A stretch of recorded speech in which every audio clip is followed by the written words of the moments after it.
Bismillahirrahmanirrahim. Baiklah, kita sekarang akan memulai masalah hukum-hukum yang berkaitan di dalam sembahyang. Di dalam sembahyang itu ada yang namanya wajib, ada yang namanya sunat, ada yang namanya makruh. Kalau yang wajib yang sering kita dengar berarti itu yang 13, rukun 13 itu wajib dilaksanakan dalam sembahyang. Bila tidak dilaksanakan secara tertib, maka salatnya tidak sah. Sedangkan yang sunat berarti bila dia lakukan, pahalanya bertambah atau bonus, bertambah bonus di dalam salatnya itu, pahala salatnya itu. Hal yang makruh dalam sembahyang ini memang tidak batal salatnya, tetapi bisa mengakibatkan bencinya Allah kepada kita yang salat tidak khusyuk. Salat yang disukai oleh Allah itulah salat orang-orang yang khusyuk dan yang meninggalkan yang makruh-makruh dalam salat.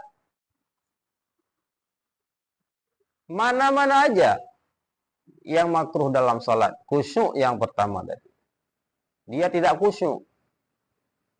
Itu makruh. Yang kedua, dia menghadap wajahnya atau mukanya tidak ke kiblat. Wajahnya menengok ke kanan atau ke kiri atau ke atas. Maksudnya wajahnya tidak menghadap kiblat, itu makruh.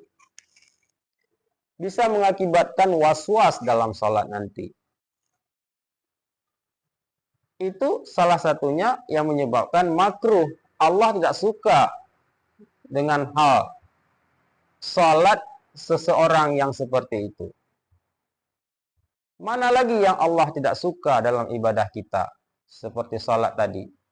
Di dalam salat itu ada juga yang dimakruhkan berdiri memberatkan sebelah kaki.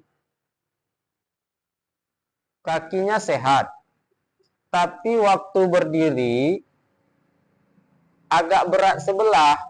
Memang rapat ke bumi, dua-dua kaki itu rapat, tapi seperti menompang. Sebelah kaki, satu kaki lagi diringankan. Itu hukumnya makruh. Nah, Allah tidak suka kalau salat orang seperti itu.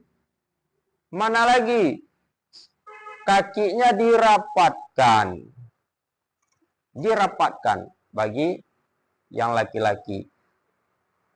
Itu makruh. Sebaiknya direnggangkan. Renggang itu sejengkal. Istilahnya sejengkal sajalah. Supaya berdirinya lebih sopan. Ataupun lebih kepada kuda-kuda kita waktu berdiri itu agak kuat. Jangan nanti kalau berdiri rapat, coba bayangkan kalau ditolak sedikit, kita jatuh kan. Ataupun ditiup angin bagi orang yang kurus, kalau berdirinya rapat kaki ya bisa goyang nih. Jadi makanya kalau berdiri rapat kaki itu di dalam salat makruh. Mana lagi yang makruh? Dia berdiri mendahulukan sebelah kaki. Kakinya agak lebih satu. Kakinya dua. Satu agak ke depan, satu agak ke belakang. Walaupun sedikit, tidak rata, tidak sejajar. Nah, itu makruh juga. Jadi, ini kadang-kadang orang tidak memperhatikan. Walaupun ini kedengarannya sepele. Tapi Allah tidak suka orang yang salat seperti itu. Kecuali karena hajat. Ya, karena hajat tidak apa-apa. Ya, karena hajat. Misalnya dia terlalu banyak salat malam seperti Nabi, ataupun terlalu banyak salat yang sunat-sunat sehingga kakinya kram. Jadi dia mendirikan sebelah kaki, satu lagi ya meringankan. Dia berdiri seperti sebelah kaki. Nah, walaupun kakinya berdua rapat ke bumi, tapi dia masih dihitung kepada salatnya itu tidak makruh karena dia hajat, sukar untuk melakukannya. Karena dia lagi keadaan kram, kakinya kram. Ya, kalau kram kaki seperti itu, ya dimaafkan. Ataupun karena cedera, karena berolahraga, ataupun bagaimanalah, banyak macam yang kira-kira betul-betul hajat, betul-betul berhalangan dalam berdiri dengan tegap, maka dibolehkan, tidak akan makruh karena dia berhajat. Ya. Jadi kalau masalah dada tadi, jadi ada sedikit yang terlewatkan tadi. Wajah kan makruh kita menengok ke kiri, menengok ke kanan, ataupun tidak menghadap kiblat. Itu wajah kita tidak menghadap kiblat, itu hukumnya makruh. Sedangkan dada atau hati ini, dada ini wajib menghadap kiblat. Kalau tidak menghadap kiblat, berarti salat kita tidak sah. Jadi kalau dada berpaling ke sana, berpaling ke sini, membelakangi kiblat atau menyamping kiblat, itu salatnya batal. Beda dengan wajah. Karena yang diutamakan dalam salat itu dadanya menghadap kiblat. Hatinya apalagi menghadap Allah Subhanahu wa taala. Baiklah.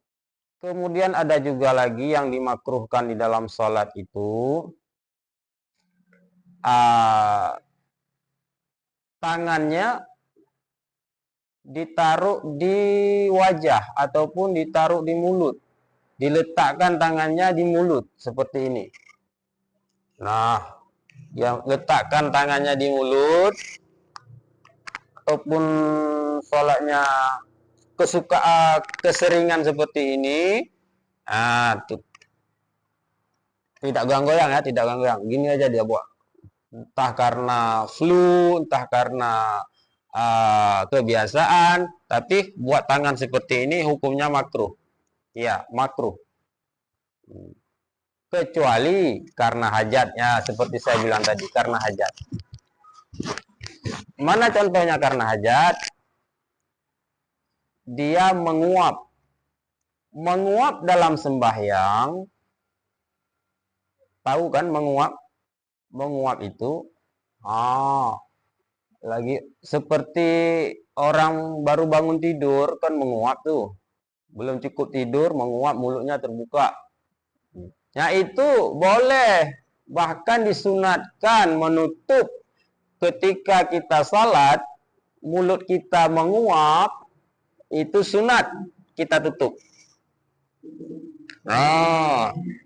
Sunat kita tutup mulut kita. Dikarenakan itu memang pekerjaan yang tidak baik. Menguap itu salah satu pekerjaan yang tidak baik. Walaupun itu kebiasaan ataupun memang sudah lumrah. Nah, tapi ada hadis-hadis yang mengatakan bila mulutmu menguap, maka sunat di luar salat gitu juga. Sunat menutup mulutmu. Karena jangan sampai ketika menguap itu setan akan masuk ke dalam mulutmu. Begitu. Ya. Nah, sekarang kita lanjutkan. Dan kemudian hal-hal yang makruh lagi dalam sholat itu meludah. Meludah dalam sholat. Meludah ke kanan, meludah ke depan, itu hukumnya makruh. Sedangkan ke kiri itu boleh. Ke bawah boleh. Yang nggak boleh, yang makruh ke kanan dan ke depan. Ke kanan ada malaikat, di depan tempat sujud. Ke kiri ya tempat setan. Ke bawah nggak terganggu apa-apa, kosong, nggak mengganggu orang lain. Nah, jadi itu hukumnya makruh bila dia lagi sholat meludah ke kanan dan ke depan. Kecuali dia sholat dalam masjid.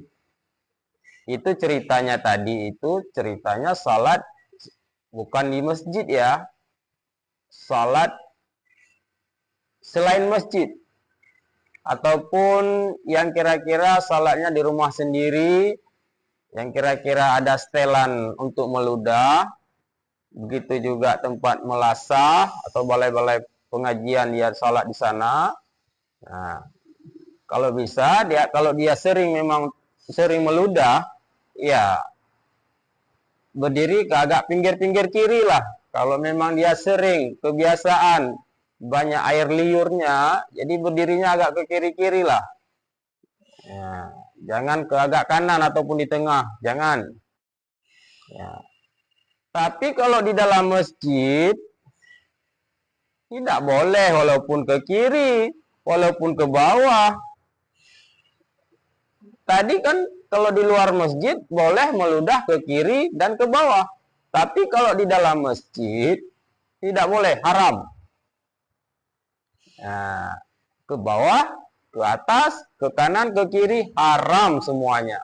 Karena itu masjid dikhususkan untuk para jamaah semuanya orang Islam. Jadi bukan masjid kita itu masjid umum untuk orang Islam. Tanah yang diwakafkan untuk masjid berarti itu sudah milik orang Islam untuk berbuat salat 5 waktu berjamaah dan salat-salat yang lainnya. Jadi begitulah, kalau meludah itu ada batas-batasnya juga. Nah, ada yang boleh, ada yang tidak. Nah, sekarang apalagi yang makruh dalam sholat itu? Salah satunya lagi adalah ketika sholat, tangannya bukan seperti ini. Tapi tangannya di pinggang. Nah, seperti ini. Berdiri kanan, tangan kanan di pinggang kanan, tangan kiri di pinggang kiri. Nah, berdiri seperti ini salat. Ini salatnya sah. Karena nggak disyaratkan salat itu tangannya harus di sini. Ini sunat. Kalau di sini makruh. Kenapa makruh tangan seperti ini? Karena ini adalah salah satu sifat orang-orang mutakabbirin. Orang-orang yang merendahkan orang lain. Sifat-sifat yang merendahkan orang lain. Ataupun sifat syaitan. Ingat itu. Yang berdiri seperti ini ketika salat, itu sifat-sifat mutakabbirin, orang-orang yang takabur, dan sifat-sifat syaitan. Salah satunya gaya setan, gaya orang takabur, ya berdiri seperti ini. Nah, jadi jangan kalian berdiri dalam salat seperti ini. Hukumnya makruh. Tapi kalau di luar salat, bagaimana? Ya di luar salat, ya itu tergantung. Tergantung. Kadang ada orang ajak berantem, masa berdiri begini? Ya kan? Kalau ada orang ajak berantem, bagaimana? Dia sudah berdiri, lawan kita sudah berdiri begini. Lalu bagaimana?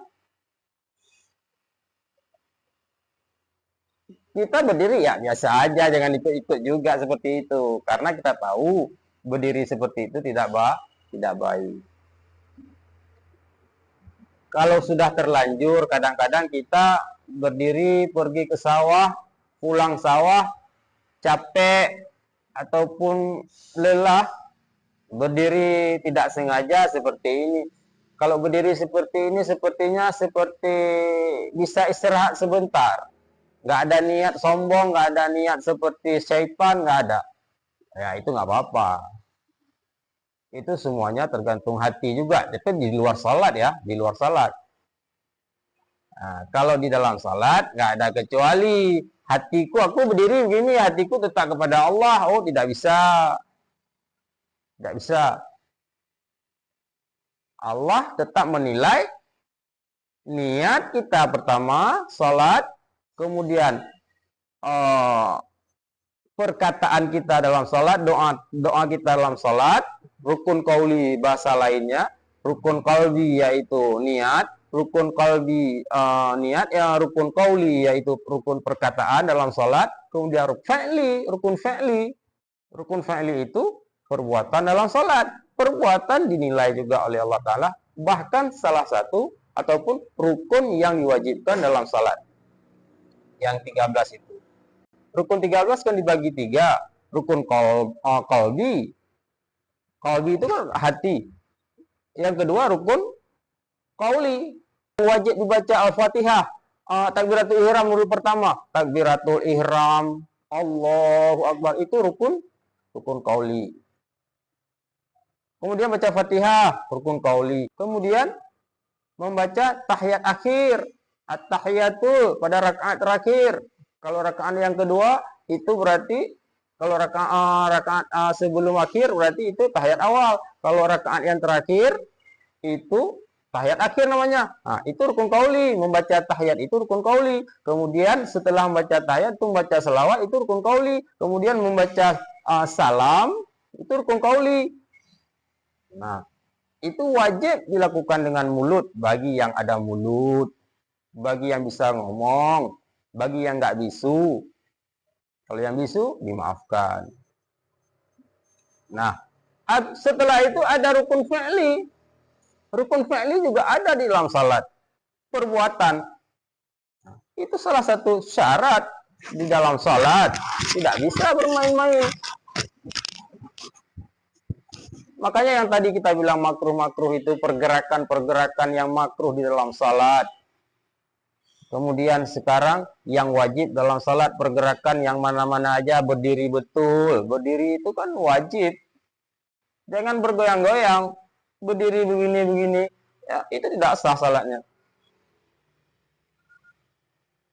Habis itu ruku.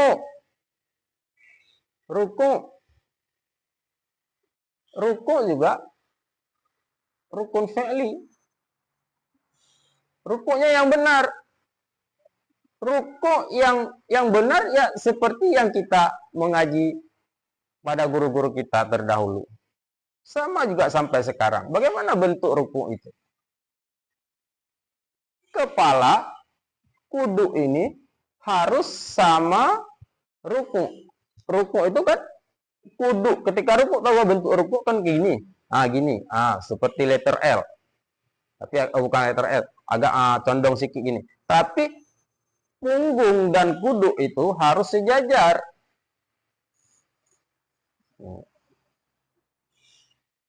Itu syarat. Kalau dia tidak lakukan seperti itu dalam perbuatan salat rukuk itu, berarti dia telah mencacatkan salah satu rukun sehingga tidak sah salat dia. Tetapi kalau dia rukuknya kepalanya tunduk, lehernya sejajar, tapi kepalanya ya tunduk, agak tunduk kepalanya, nggak sejajar lagi. Itu hukumnya makruh.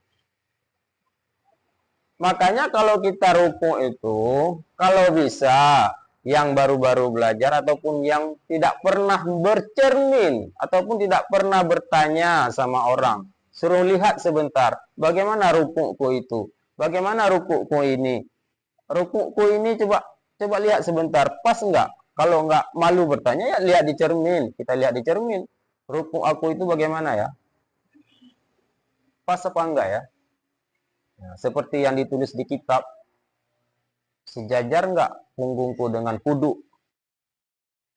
Nah, itu kita harus belajar dalam hal ini. Karena sayang sekali kalau kita sepelekan, ya sia-sia ibadah kita. Nah, beda dengan orang sudah tua ya. Kalau sudah tua kan sudah bungkuk, punggungnya itu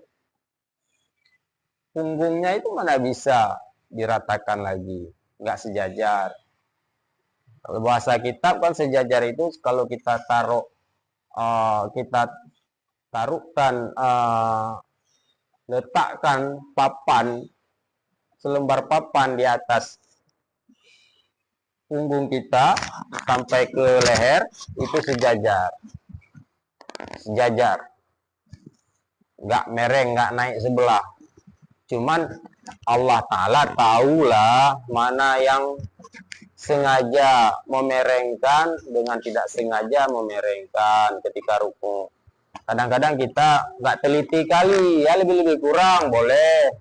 Allah Ta'ala itu maha pengampun dan maha bijaksana.